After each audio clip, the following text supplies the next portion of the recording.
Hello, everyone. Thank you for joining us for this first session of 2026.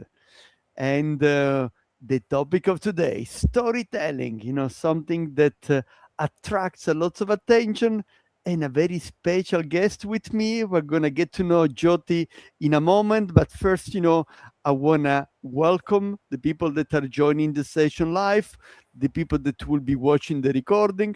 And since we are at the first session of 2026, let me also take this opportunity to give you my warmest wishes for an exciting and inspiring 2026.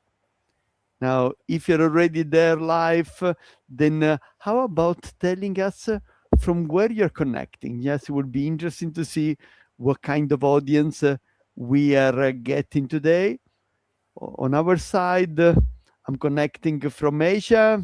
Jyoti is connecting from Switzerland, and I'm pretty sure that we may have a variety of participants with us for us. So if you want to tell us from where you're connecting, or if you have some specific expectations from this workshop, do let us know. At the end of the day, it's your event, right?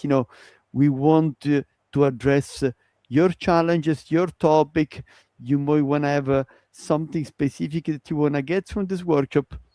Do take the opportunity to ask all the questions that you consider appropriate, and we will stop at the appropriate moment in time to take your question. But let's start by getting to know our speaker from today. So our guest speaker, and so Jyoti, can you say a few words about yourself? Thank you, Giuseppe. It's a pleasure to be on your show, meeting some of your acquaintances. My name is Jyoti, as you said. I'm half British, half Indian, and I live in Switzerland. So I speak German, Swiss German, and English, and I do work in all of these languages. More importantly, I use the language of story. And I was actually a full-time novelist. So I wrote fiction. You see many books behind me. I wrote just a few of those. And I was quite happy as a novelist for 10 years writing fiction before 11 years ago, I transitioned into business storytelling.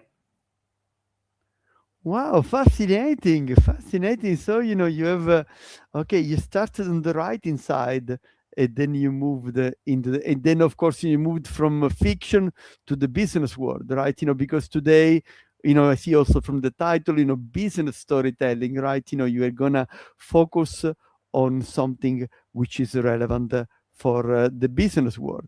Fantastic. Giuseppe, they say truth is stranger than fiction, right? Well, I want to dig a bit further on this topic, but let me start about a question for the leaders that are with us, because Jyoti, we hear that storytelling is a powerful strategic tool for many, but many leaders still see it as soft skills. So, in your views, what makes purposeful storytelling not just a nice to have, but a critical leadership competency for driving results?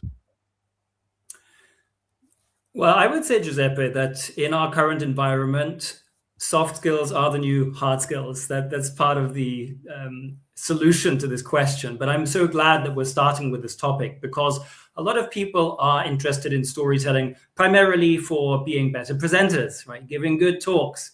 And that is important, right? If you're an executive or a team leader, you do have to occasionally get up in front of people and inspire them.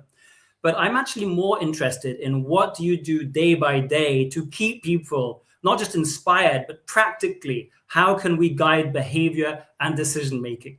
So I talk about storytelling as a management tool, and that's why I prefer to use terms like story-based leadership or narrative leadership. Because to be a leader today, I think means that you help people follow your narrative, right? We are being bombarded by so much information.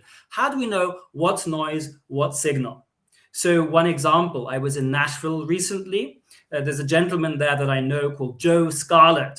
He was the long-term CEO and chairman of the board of Tractor Supply Company. And when he took over, they had 100 stores. And by the end of his tenure, they had over 1,000 stores. They'd quadrupled revenue. Stock had multiplied tenfold. And do you know what Joe Scarlett's secret was to growing Tractor Supply Company?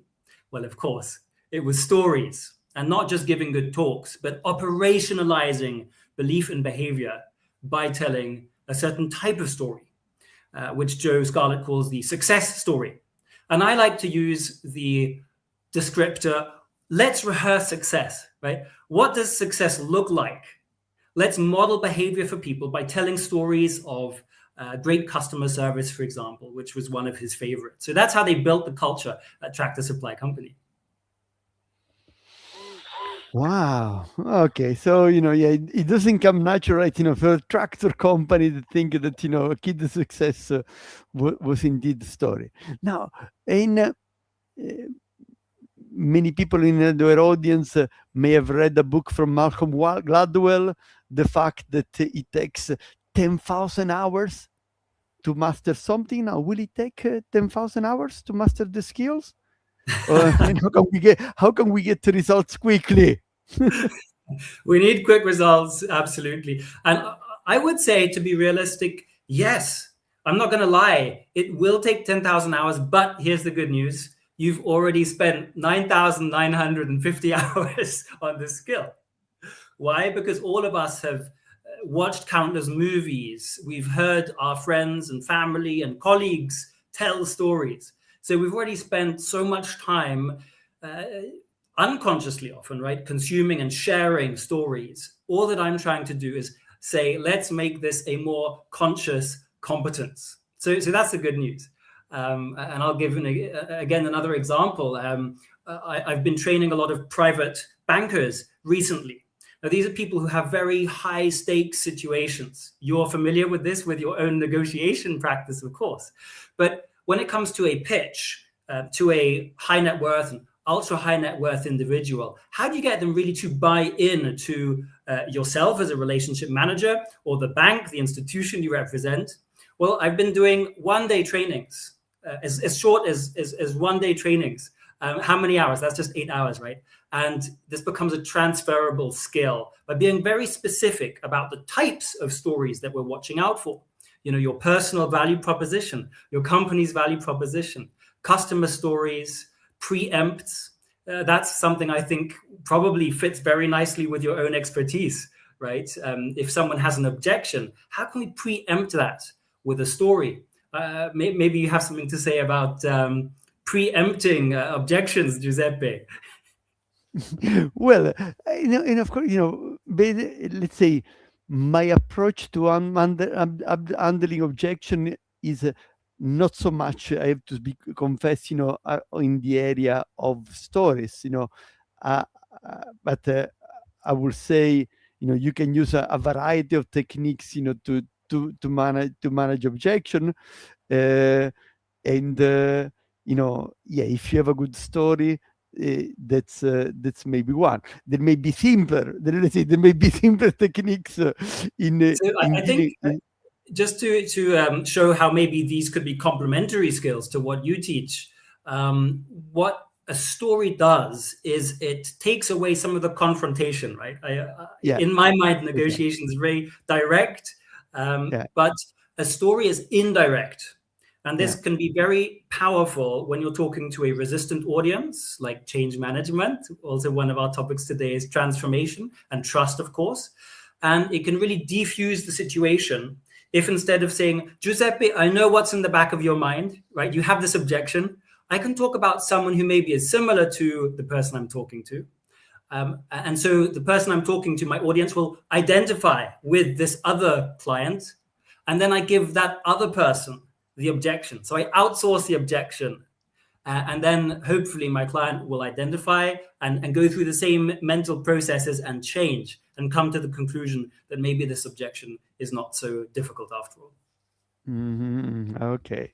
That's interesting. And at the end of the day, then, our approaches, are complementary, but I think, yes, I think we're on the same page in terms that, you never,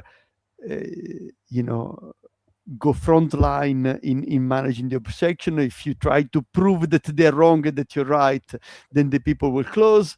And I would say, mentioning the story about somebody else's story may be a nice way to outsource, right? I like your concept. You outsource the objection to somebody else's situation. Yeah, wonderful. And if I may, how do stories build the trust? Is the title Storytelling for Trust, but they may be made up, right? So what's your thoughts on this one? That's another great point, Giuseppe. In fact, in India, where my father comes from, depending on the language, the term story basically means a made up thing, right?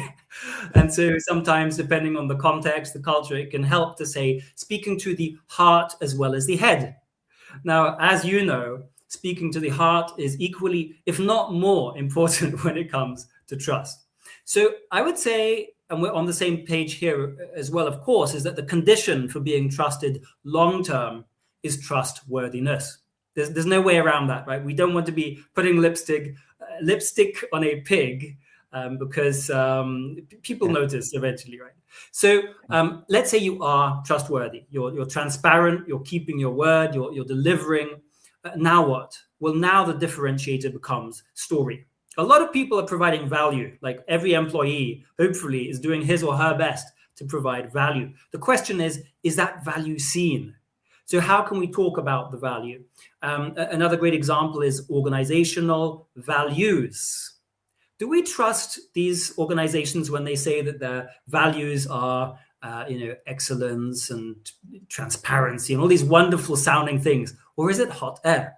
My challenge to organizations and some of my work involves figuring out when was the last time that you actually applied this value. So we call this a values in action story. And did it cost you something? One example, one of my clients, Kibun Joya, they're a Swiss-Korean health shoe company. And one thing that they did, soon after COVID, we had a lot of energy concerns here in Switzerland. So they actually were the main sponsor for one of our big football clubs at the time. And so their studio, the stadion, was named after them. It's called Kibun Park in St. Gallen.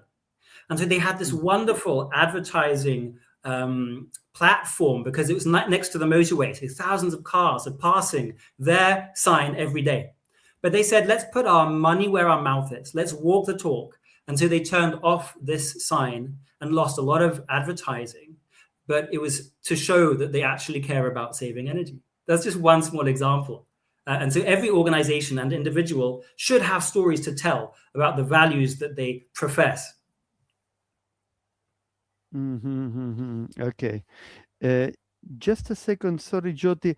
I do see that we had some challenges with the LinkedIn Live, so the people on YouTube, on Facebook are connected, but just there seems that there is something that didn't quite work with the LinkedIn, so I just want to make sure that that we get this. Okay, so the topic of the company values and how do they translate into real action, something that costs money, is something that I like. Because let's face it, too often in organizations, we see the values on the wall and then what people are doing, which is quite different.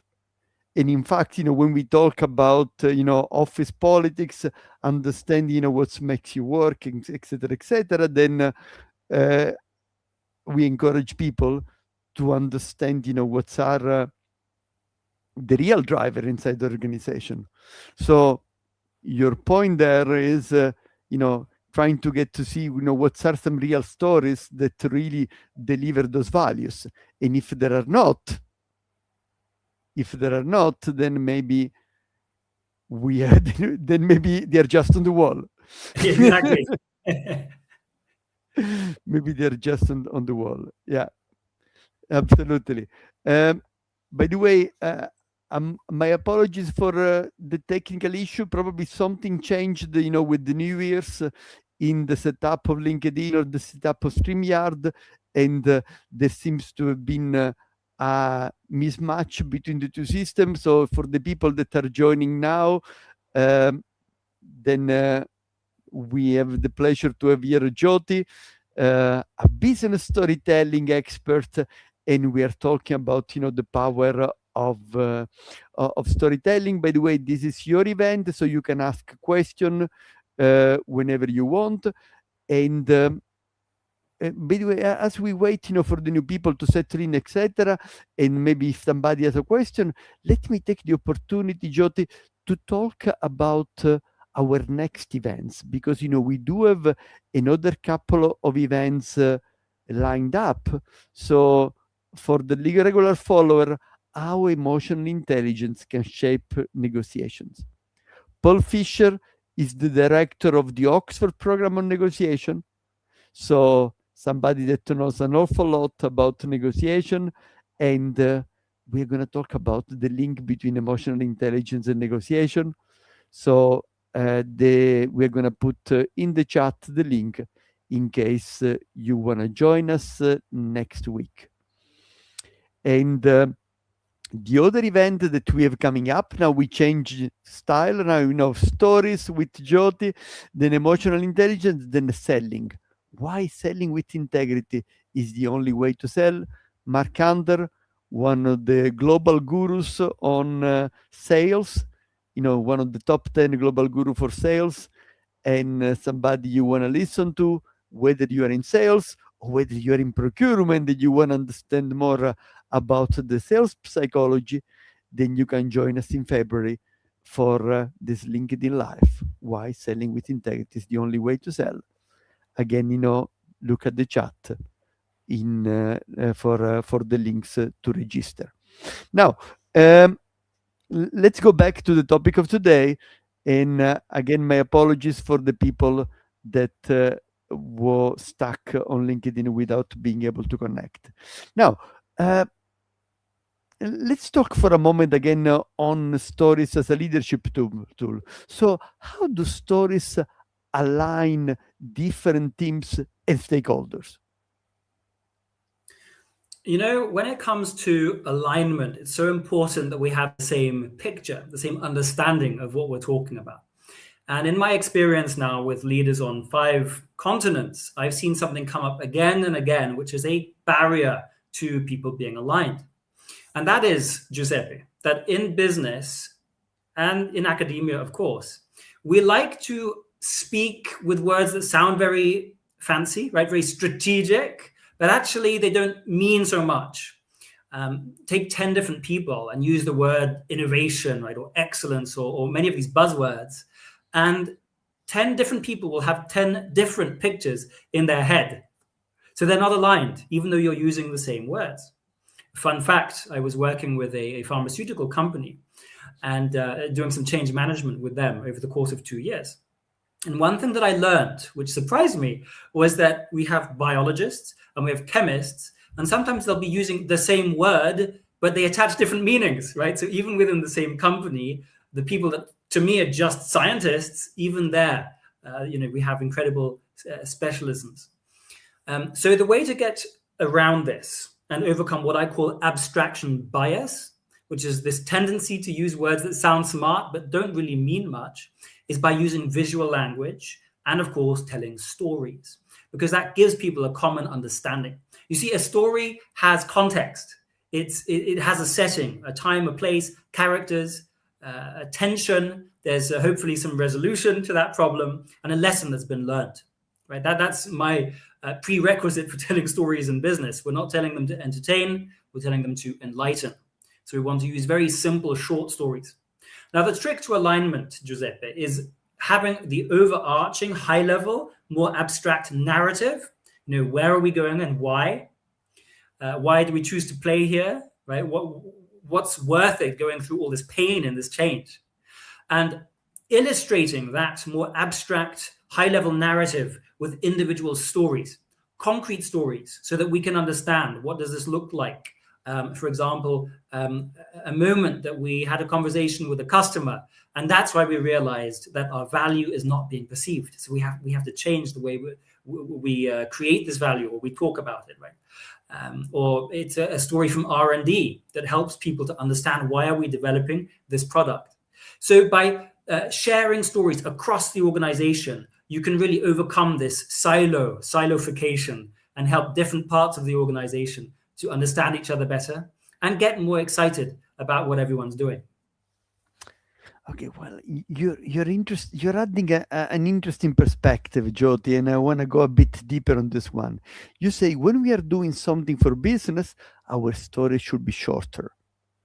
So, can you give maybe some structure or some ideas? How do we make a short story and still make it impactful?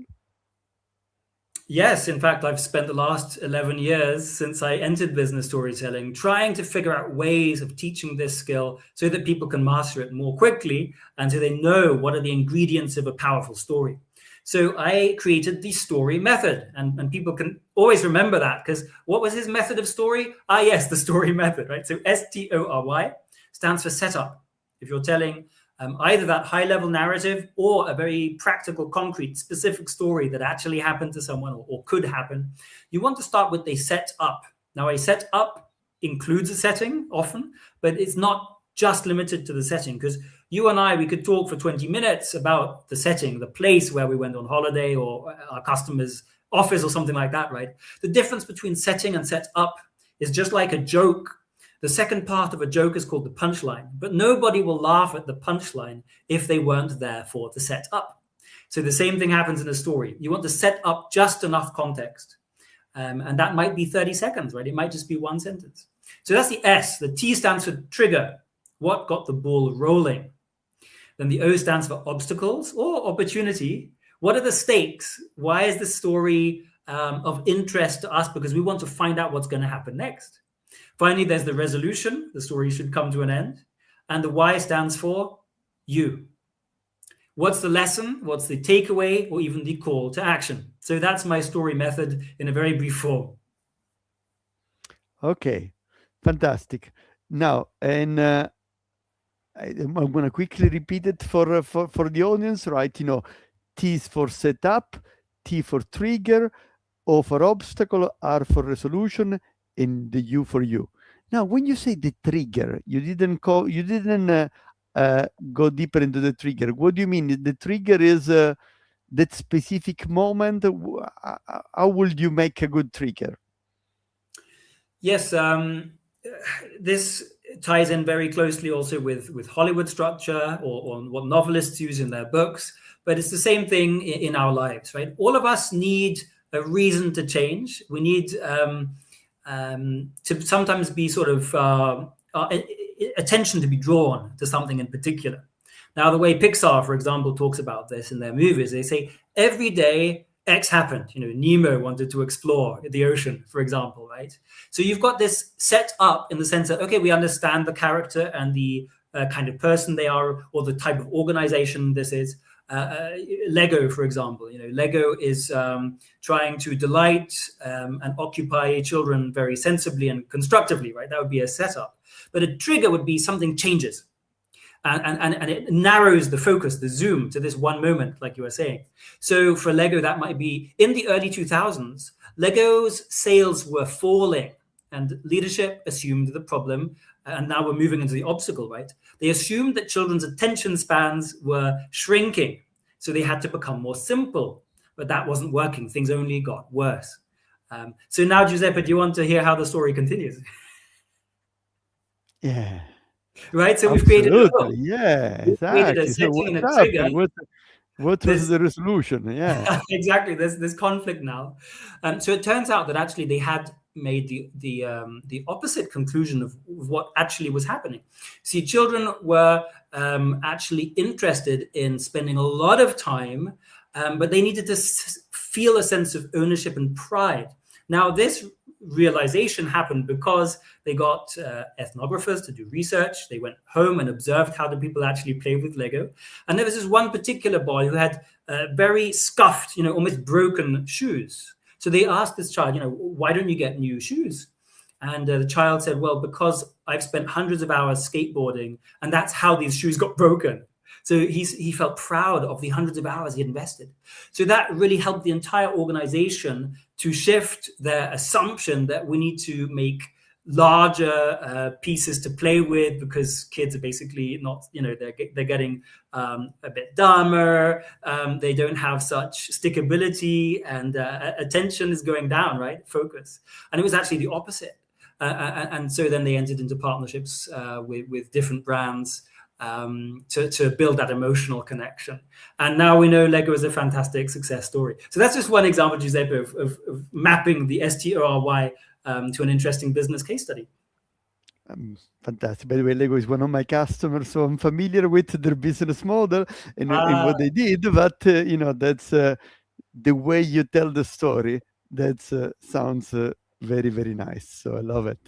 Fantastic. By the way, I could ask you a question for a while, but we want to make sure that we get also the people from the audience, and especially, because we had this LinkedIn problem, then a few people were not able to ask a question at the beginning. So let me start with this one. Let me show it and then quickly read it for you. Can you please talk more about storytelling for transformation? Sure. And by the way, I should also mention my a book which has a lot of examples in it, Business Storytelling from Hype to Hack. Now, okay, fantastic. I'm going to put it into the comments, right? Business storytelling book, business storytelling. Yeah, keep going. Sorry. Thank you. So one example is one pharmaceutical giant that I worked with, and we were actually helping relocate a couple thousand scientists from many different buildings to a new headquarters. Now, this wasn't just a physical move. This was also a new way of working. They had a different way of working in laboratories, shared equipment, etc. And so basically it was a cultural shift.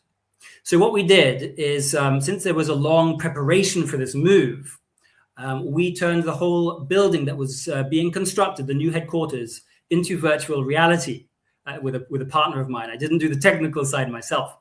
And so we had every floor and every inch mapped. Where are people going to be? Where are the labs? One of the intentions was, of course, more cross-functional collaboration. So where is team A? Where is team B? Where are the places we hang out, right? So we could basically rehearse what they were going to do to minimize downtime. And we did this by treating this journey as a journey. That's what a story is, and that's why stories map so well to transformations and change in general. So we created episodes. Right? Every few months, we would have a new installment of this episode on our VR platform, and then we could zoom into various roles and what it means for them.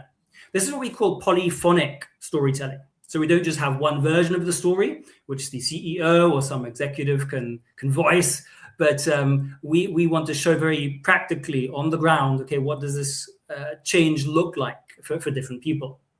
I'm reminded of the story of a prisoner of war in Vietnam, an American, and he was in a hole in the ground for years. He was a golfer, semi-professional. And when he got back to the States, people were amazed. They said, your golf swing is just as good as when you left, despite being in a hole for years. Why?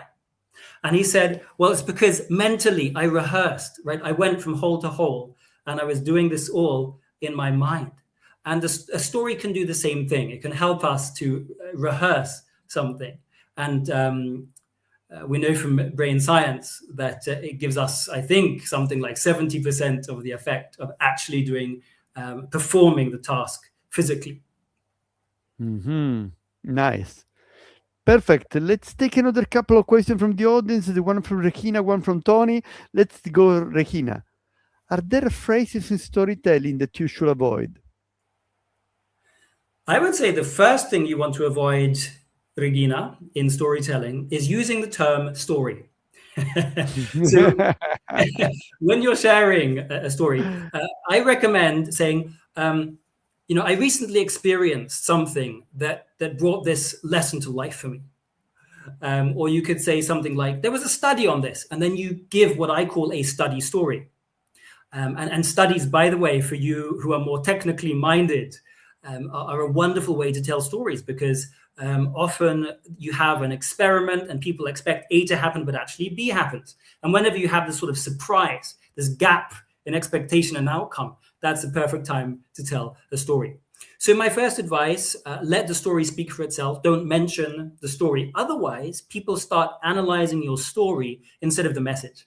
Like, ooh, how good of a storyteller is Regina, right? But if you don't mention the story, they'll just listen to the lesson and they'll think, wow, Regina is a good communicator. This happened to me. I was giving a talk recently, and I must have told a dozen stories in these 45 minutes. But one of the first questions was, could you please tell a story? Like, you've been talking about how amazing stories are, but could you please tell an actual story? And half the audience got it at once and they laughed, right? And then I said, well, that's I appreciate that question. It shows the power of the subtlety of a story. So that's just one answer, Regina. Basically, I think the trick is, instead of giving you a list of terms to avoid, the key is to put yourself in the mindset of the audience. And remember that as a storyteller, we want to be telling a story which is of value to the audience, right? We want to be serving our audience. And if we remember that, chances are we will avoid most of the problematic phrases. Wow, very nice. Thank you. And let me go to Tony's question. How about the non-verbal element of storytelling? Posture, body language, eye contact. So, thank you, Tony. Tony, I think maybe you are someone with high standards because you want to really drive this home, you know. But I would encourage all of us that we don't need to have such high expectations of ourselves when it comes to sharing simple business stories, which might just take 60 seconds. And it connects to the last response that I gave, because most of the time people won't be thinking of what you're saying as a story. You're in a meeting and you just share an example of something that happened last week, which really helps to bring your point to life. So I would say all of the same principles apply that you know from general communications, the eye contact, the posture, all of these same things apply. If we're talking about storytelling for something like a keynote talk, and you don't have just 60 seconds to make a point, but you have maybe 5 or 10 minutes to really deep dive into what I call an immersive story, right? You're bringing your audience into the moment and you're immersing them in the experience that you had, and maybe they cry and they laugh and all this kind of stuff, right? That's amazing. Then we should be looking a little bit more closely at the cues. But I would say if you're looking at stories as a management tool to improve people performance, by giving people a better understanding of what we're talking about, don't sweat that sort of thing, like the body language. Mm-hmm. Yeah, by the way, of course, you know, and Tony is a very experienced and strong professional, so that explains. If we go on the opposite side, right, Jyoti, very often people tell me, oh, you know, storytelling looks difficult to me, and that looks intimidating to the more junior member of the community. Now, the advice I give, and I would like you to see what you say, is, you know, don't worry about, you know, it doesn't have to be always a story with the full structure, and there is a trigger, and then there is a change company, and then there is a resolution, and you know, just think about, you know, if you want to improve your communication, bring an example. Bring something that has happened in another business unit. Bring something that was done by a competitor. And as you share the story of something real that happened, then you're already strengthening your communication. Maybe you have some additional thought, you know, to make it even better. What would you say on this one? Absolutely, Giuseppe. And I'm glad you bring this up, because, again, it goes into what is the expectation that we have of ourselves. And, wow, that's not a brilliant story because it's missing one of the elements or something. I keep a personal story bank or searchable database that makes stories useful to me. And I've helped clients do the same. And now the bigger your organization is or your team, the more you can save time for everyone. or make everybody's communication more effective by curating these stories, because stories are a great way of doing knowledge transfer. And I mentioned the story bank because I differentiate between the different sizes of story, right? So then I know I'm giving a keynote, maybe I'm looking for one particular immersive story. I need details. I need to make sure STORY, the full definition of story, is present. But if I'm just giving a 30-second example, that I don't need so much information. You're absolutely right. Okay, fine. So, okay, so that's a great difference, right? Depending on the event, indeed, if you're talking for 20 minutes non-stop, then you can go into more details. And if you're just trying to persuade a stakeholder about the validity of your initiative, then, you're going to go for a 30-second story, which cover some of the key topics, without having, the whole setup of the story. Fantastic. And you also talked about the story bank. So you're saying that, a company, now, if we take the example of the tractor company before, what you're saying is that, okay, they have a bank of story of a number of example situation where their tractor helped, and then, you make them available to the different employees so that people can pick up from this bank stories. That's the idea? Yes, indeed. So imagine if you have a sales force, you have several different story types that will apply to their work, such as the preempt that we were discussing earlier, or a customer success story. And sometimes these stories have their own particular structure to make them work. But the key ingredient, again, is perspective. If you're telling a customer success story, make it about the customer. Don't make it about you and how wonderful your company is for serving your customer, right? Now, these days with AI, it's become a lot easier if you have already a good method, such as what I detail. Personally, I can share that I have several pages of a prompt, and I've created my own project folder in, for example, ChatGPT. And then I can feed in a story or one of my customers' stories. And then Gen AI will analyze the story and suggest to me what my own taxonomy is, right? So they'll pick out, I think this is one of these 3 types, and then I can tag it with these 3 types. So it's taken me from maybe half an hour, because I'm very fastidious, very detail-oriented when it comes to stories. And of course, nobody else has that kind of time on their hands, right? But now finally, it's become realistic also for my clients to collect their own story databases, because instead of taking me half an hour, it takes me 5 minutes. So it really becomes searchable across functions or departments. Okay. Wow. Amazing.